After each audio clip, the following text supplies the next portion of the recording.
جریانی که حادثه واقع شد چه رقم بود؟ جریانی که حادثه واقع شد ما خونه بودیم، ما هم دشار بودیم. کابل یا کابل بودیم. ما بیادر ما میگه بود ساعت 1:30 بجه حادثه شده بوده. سلمه دیگه کل خواب بوده. چی تعداد نفر بودن دیگه؟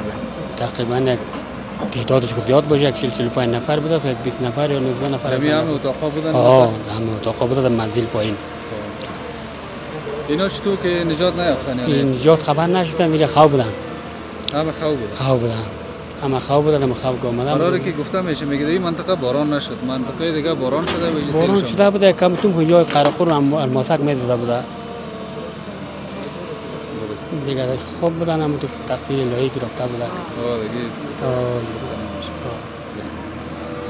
خب ولی چی کار روان است فعلا؟ یک کارونو بعد اسکاواتور کار کرده، یک دو اشتوک مونده.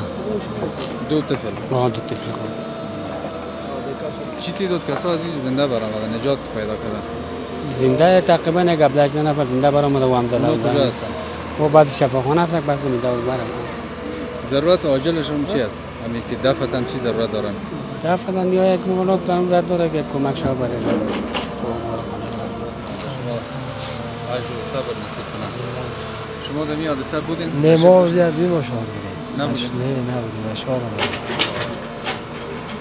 کسایی که مانده یعنی چی اندازه شدت زخم و مثلا چیشان است؟